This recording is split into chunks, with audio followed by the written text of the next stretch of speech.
Welcome back to Grimdark Tactics, where we dive deep into the darkest corners of the Warhammer 40,000 universe.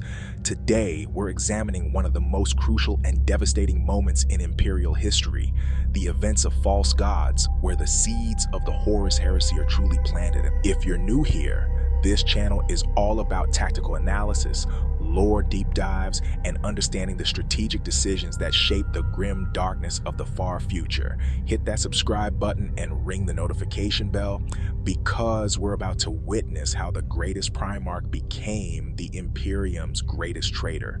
The failure at Interex haunts Horus like a warp-spawned nightmare. For the first time in his existence, the Warmaster has been outmaneuvered, outsmarted, and forced to retreat. This isn't just a military defeat, it's a psychological catastrophe that will echo through eternity. Picture this: Horus Lupercal, the Emperor's chosen son, the apex predator of the Great Crusade, sitting in brooding silence aboard his flagship. His advisors whisper in corners. His Mournival grows concerned. The man who conquered 1,000 worlds has been humbled by Xenos who refuse to kneel.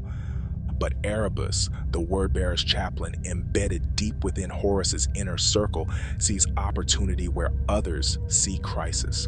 Like a serpent sensing weakness, Erebus begins his work, not with grand proclamations or obvious manipulation, but with subtle poison, feeding Horus's wounded pride, validating his growing resentments.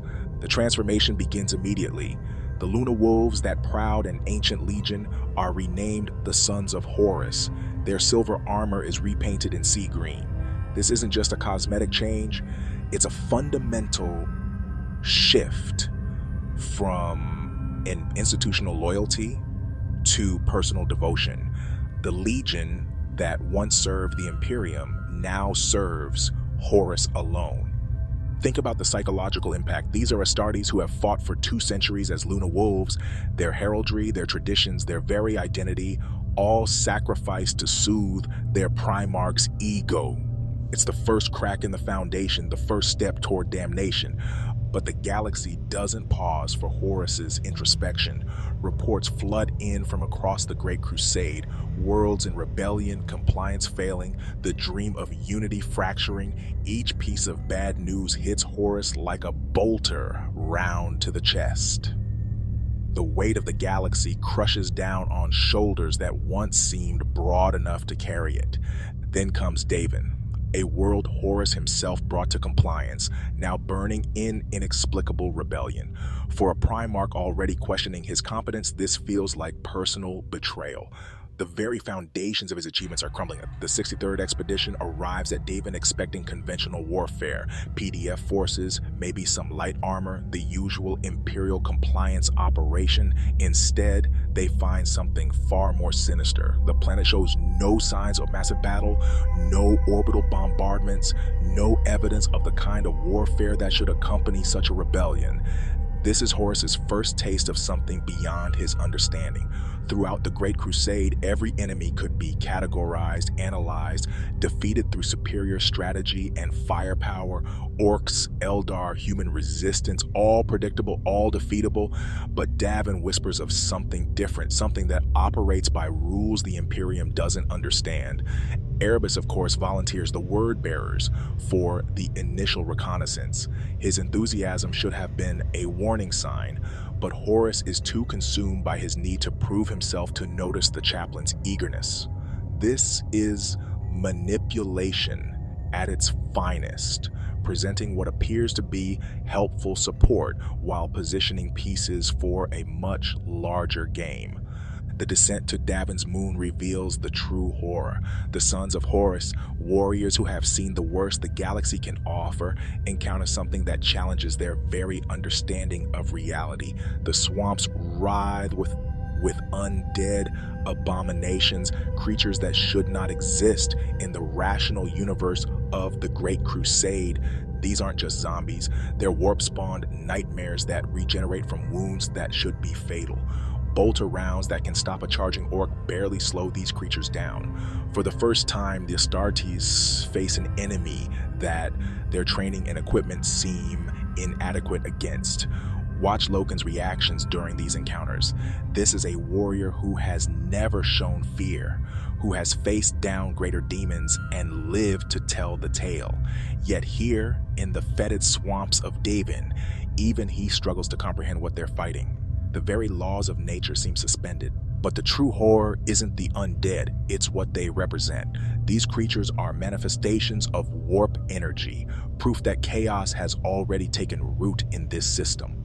The rebellion isn't political or economic. It's spiritual, metaphysical, a corruption that eats at reality itself. Eugene Timber emerges from this nightmare landscape like a figure from Horus's past given malevolent new form. Once a trusted ally, a competent commander who helped bring Davin to compliance, now he's something else entirely. The transformation isn't just physical. His very presence radiates wrongness, a fundamental alteration that goes beyond mere corruption.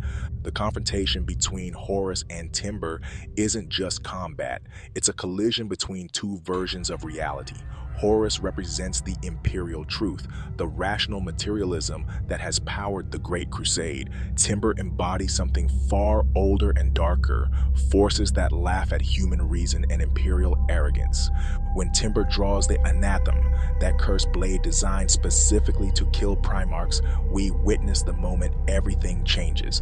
This isn't a random weapon or battlefield improvisation. It's a tool crafted with singular purpose, placed exactly where it needs to be at precisely the right moment. The blade strikes home, and for the first time in his existence, Horus feels mortality. Not just physical pain, every Primarch has been wounded before, but existential terror. The poison spreading through his superhuman physiology carries something worse than death, the certainty of failure. Timber's final words are perhaps the most chilling moment in the entire sequence.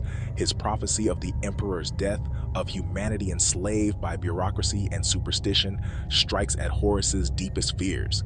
This isn't just the ranting of a madman, it's a vision of the future that resonates with everything Horus has begun to suspect about the Imperium's direction.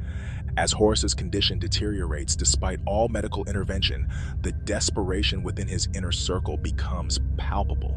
These are beings who have conquered the galaxy, who bend reality to their will through superior technology and absolute conviction.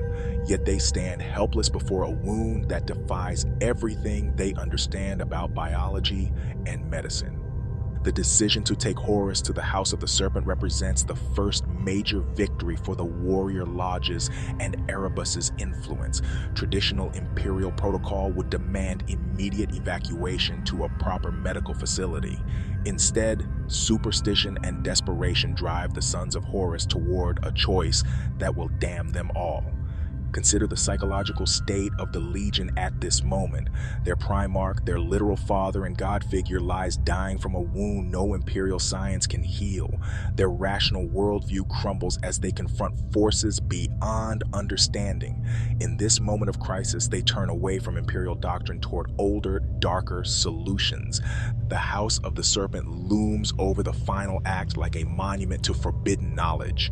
This isn't just an ancient temple, it's a nexus point where the materium and immaterium intersect, where the boundaries between reality and nightmare become negotiable. Magnus the Red's brief appearance adds another layer of foreboding. His cryptic warnings about the path Horus is choosing carry weight beyond the immediate crisis. Magnus has seen deeper into the warp than any other Primarch, and his concern suggests that what's happening on Davin has consequences far beyond one world or one legion. The final image, Horus, sealed within the temple while his body and mind deteriorate, represents the end of everything the Great Crusade stood for. The rational, materialist future envisioned by the Emperor dies with Horus in that alien chamber. What emerges will be something fundamentally different, something that will tear the galaxy apart. This is how corruption works in the Warhammer 40,000 universe, not through overwhelming force or obvious temptation, but through the exploitation of existing weaknesses. Horus's pride, his fear of irrelevance, his growing resentment toward the Imperium's bureaucratization, these become the tools of his own destruction. The genius of False Gods lies in its portrayal of inevitability without predetermination. Every choice made by Horus and his sons seems logical given their circumstances, and knowledge. Yet each decision draws them deeper into a web of corruption that will ultimately consume half the galaxy. Erebus emerges as perhaps the most successful villain in all of Warhammer 40,000 fiction, not through personal power or charismatic leadership, but through patient manipulation and perfect timing. He plants the right doubts at the right moments, provides the right solutions when alternatives seem impossible. The transformation of the Luna Wolves into the Sons of Horus, the encounter with warp-spawned horrors, the fatal wound from the Anathame, the desperate journey to the House of the Serpent. Each event flows naturally from the last while building toward cosmic catastrophe. This is the moment the Imperium truly begins to die, not in the final battle on Terra, not in the climactic duel between Emperor and Son, but here, in a fetid swamp on a forgotten moon, where the greatest Primarch first tastes defeat and finds it poison. The Horus Heresy isn't just a civil war, it's a fundamental shift in the nature of reality itself. The rational universe of the Great Crusade gives way to something far darker, where faith and fear become more powerful than science and reason. As we'll see in future videos, the events on Davin create ripple effects that will reshape the galaxy. The warrior lodges spread their influence through the legions. Erebus continues his manipulation from the shadows. And Horus, whether he lives or dies in that ancient temple, will never again be the loyal son who once stood at the Emperor's side. Thanks for joining me for this deep dive into false gods. If you enjoyed this analysis, make sure to like and subscribe for more tactical breakdowns and lore explorations. Next week, we'll be covering the aftermath of Davin and how the corruption spreads through the Sons of Horus Legion. The grim darkness of the far future begins here, in this moment of choice and corruption. Remember, in the 41st millennium, there is only war. But it all started with one wounded Primarch and the whispered promises of a word-bearer chaplain. Until next time, this is Grimdark Tactics, reminding you that heresy begins with a single doubt.